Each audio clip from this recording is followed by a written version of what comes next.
I'm starting to think Manchester United might have accidentally found their guy. Which is quite funny because when Michael Carrick took over in January, nobody was sitting there thinking, yeah, this is the man who's bringing the Premier League back.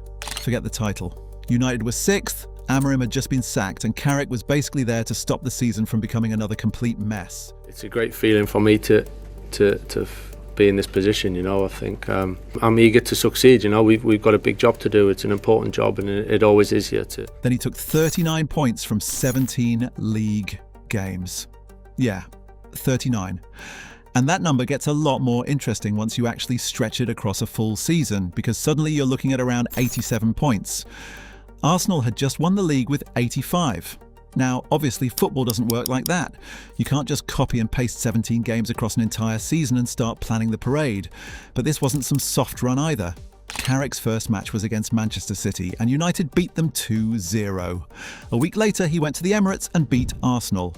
By May, they were 3rd. Bruno Fernandes looked like himself again, Kobbie Mainoo was back playing regularly, and a team that had spent half the season looking like it needed another rebuild was suddenly back in the Champions League. And that's where this gets a little awkward for everyone who assumed Carrick was just keeping the seat warm. Because he's not the caretaker anymore. United gave him the job permanently. They've started changing the squad around the way he wants to play, and now he gets an entire season to find out whether those 17 games were just one ridiculous run, or whether Manchester United are actually closer to a title than any of us realised. The weirdest part about Carrick's turnaround is that his first big idea was basically to stop having so many ideas. Under Amorim, United had spent months trying to become this very specific kind of team. 3 centre-backs, wing-backs pushed high, 2 number 10s drifting inside, and Bruno constantly being moved around depending on whatever problem needed fixing that week. Carrick looked at all of that and went back to the shape he had trusted for years at Middlesbrough. A 4-2-3-1. Not exactly revolutionary, but it immediately made more sense for the players he actually had. Bruno could stay closer to the attack instead of constantly dropping deep to help United get the ball forward, while Mainoo finally had a proper midfield role again, receiving centrally and playing through pressure rather than trying to squeeze himself into a system that never really knew what to do with him. It wasn't really a big decision to play him, and to be fair, it's not easy when you haven't played to find your rhythm and find your form. There's things he can get better at, things he can improve on, but we haven't really got started in any of that because we're just letting him go and find his flow and find his rhythm of playing football again. And the funny thing is, this wasn't Carrick abandoning his own football just to make everyone comfortable. At Middlesbrough, his teams already wanted loads of the ball. They ranked among the Championship's best for possession, successful passes, shots, expected goals and touches inside the opposition box. The idea was usually pretty simple. Start patiently, tempt the press, then play through it once the space opens up. Now give that idea to better players. Yeah, suddenly it starts looking a lot more dangerous. And that probably explains Bruno more than anything. Carrick didn't need him trying to control every stage of the attack. He could leave more of that work to the midfield behind him and keep Bruno closer to the areas where one pass can actually ruin somebody's afternoon. Which sounds obvious now. But United had spent years making obvious things look strangely complicated. Carrick didn't arrive and invent some new version of football. He just looked at the players he had and stopped asking them to be something they weren't. And this summer, United have started giving him the kind of midfield that should make that even easier. And this is probably where United's summer tells us the most about Carrick, because Casemiro leaving gave them a pretty obvious decision to make. Do you replace him with another defensive midfielder who sits in front of the back four and spends most of his afternoon putting out fires? Apparently not. United went and got André Santos and Yuri Tielemans instead. And neither really looks like a Casemiro replacement. Santos can win the ball, sure, but watch him for a while, and that's not really the interesting part. He wants to move forward with it. He'll carry it through midfield, make runs beyond the ball, and suddenly turn up around the box, which happened often enough at Strasbourg that he became a genuine goal threat. Tielemans is almost the opposite. He doesn't need to go anywhere. Give him the ball with a little bit of space and he can move an entire attack forward before the opposition has properly worked out where the danger is coming from. That's much more useful to Carrick than simply finding another midfielder whose main job is to stand in front of the centre-backs. Because there are going to be afternoons at Old Trafford where the other team has absolutely no interest in making this entertaining. They'll sit deep, close the middle, and basically ask United to spend 90 minutes figuring it out. That's when someone like Tielemans becomes useful. Then you get one of those horrible away games where everything is happening at 100 miles an hour, and suddenly Santos covering half the pitch doesn't sound too bad either. Carrick can change what his midfield gives him without ripping up the system every time. And that's a pretty big difference from last season. Back then, he inherited what was there and found a way to make it work. Now, United are actually buying midfielders because they make sense for his football. Which sounds like a completely normal thing for a club to do. At Manchester United over the last decade, I'm not sure it always has been. The midfield finally looks like it belongs to the manager. Unfortunately for Carrick, he's about to get a lot less time to coach it. And by time, I mean Carrick had almost a ridiculous amount of it last season.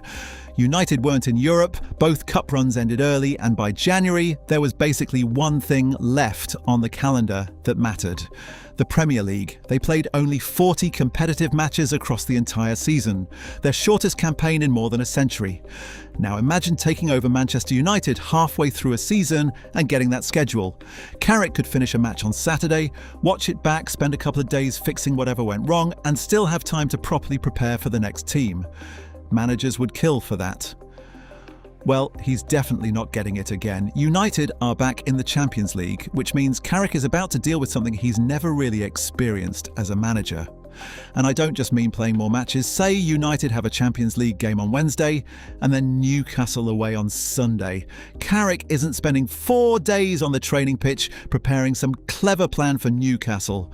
Half of Thursday is recovery. Some players might barely train on Friday. By Saturday, you're already thinking about travelling. Suddenly, that lovely week Carrick had to solve problems has basically disappeared. And this is where we're going to learn something about him that those 17 games couldn't tell us. Because when you have a week between matches, you can coach your way out of quite a lot. When you have 3 days, sometimes you just need to find a way to win with whatever you've got. Carrick never had to live like that at Middlesbrough. He didn't have to do it during his first few months back at United either. So I'm genuinely curious about this one. We already know what his team can look like when Carrick has enough time to prepare it. Now we're going to see what it looks like when he doesn't. And then we get to the part of this United squad that worries me a little. The defence. Because Lisandro Martinez is excellent when he's actually on the pitch. Keeping him there has been the issue. Matthijs de Ligt has had fitness problems of his own. Harry Maguire is 33, and suddenly you're looking at Lenny Yoro and Aidan Heaven having to take on a lot more responsibility than United probably expected this quickly. Now, I really like Yoro. There are moments where you watch him deal with a striker one-on-one, and you can see exactly why United spent so much money on him. Heaven has looked promising too. But promising is a dangerous word when you're talking about winning the Premier League. Carrick's football is going to ask quite a lot from these centre-backs. United want to push higher, keep the ball and play through pressure, which is great when everything works. When it doesn't, your defenders can suddenly find themselves standing near the halfway line with a striker running into 30 yards of empty grass behind them. Good luck with that. And on the ball, they can't just give it to the nearest midfielder every time someone presses them. If Carrick wants United attracting teams forward before playing through them, somebody at the back has to be brave enough to hold onto the ball for that extra second. That's why I'm not completely comfortable with this defence yet. Not because the players are bad, they're not. It's because Carrick's system asked them to do some pretty difficult things, and the two defenders with the most experience of doing those things are also the ones whose fitness you can't completely trust. Maybe Yoro makes the jump this season, and none of this matters. He certainly has the talent for it. But if you're asking me where I'd look first if United suddenly had another £50 million sitting around, I wouldn't spend very long thinking about it. And even if they do fix the defence, there's still something else we don't really know. Because Carrick has been brilliant at taking over somebody else's team. Building one is a different story. Carrick has actually been through a smaller version of this before, and if I were a United fan, Middlesbrough is probably the part of his career I'd be looking at now, because when he arrived there in October 2022, Boro were 21st in the Championship. They'd won 4 of their first 16 league games, and promotion wasn't exactly the conversation anyone was having. A few months later, they finished 4th and were in the playoffs. It was a ridiculous turnaround, and suddenly Carrick was being talked about as one of the best young English managers around. Then came the difficult bit. The following season, Bruno finished 8th. A year later, 10th. And Carrick was sacked. Now that looks terrible if I just leave it there, so I should probably be fair to him. Bruno lost important players, injuries caused problems, and they didn't exactly have a Manchester United-sized bank account waiting every time Carrick wanted to improve something. But United have taken most of those excuses away from him, and that's what makes this job so different. Carrick isn't walking into a team sitting 21st anymore. He's not even walking into the United side he inherited in January. The emergency is over. Now he's helping build the team that's supposed to eventually win this league. And we've never really seen him do that. This is where Carrick has to work out whether a player who looked brilliant during the turnaround is still the player he wants 2 years from now. He also has to know when United genuinely need to spend big, and when the answer might already be sitting in the academy. Get enough of those calls right, and suddenly you're not just fixing a team anymore, you're shaping one. At Middlesbrough, Carrick never really got far enough to show us whether he was good at that part. United are giving him the chance now, and considering the teams he's trying to catch, he probably won't get many decisions wrong before people start noticing. And this is where United run into a slightly annoying problem. They aren't the only team getting better. Arsenal just won the league with 85 points and apparently decided that wasn't enough, because they've gone and added Bruno Guimaraes to a midfield that was already good enough to finish above everyone else. So Carrick isn't chasing a target that stays in one place. Every time United improve, Arsenal get another summer to do exactly the same thing. Still, if there was ever a season where the rest of the league might give Carrick a little help, this could be it. Pep Guardiola is gone from Manchester City. That alone feels strange to say. Enzo Maresca now has to take over a club that spent years being shaped around Guardiola, while Liverpool are beginning again with Andoni Iraola, and Chelsea have handed things over to Xabi Alonso. None of that means those teams are suddenly going to disappear. City could be brilliant under Maresca. Iraola might be exactly what Liverpool need. Chelsea certainly haven't been collecting all those players for fun, but all three managers are going to spend the first few months learning things Carrick already found out last season. Which players actually understand their football?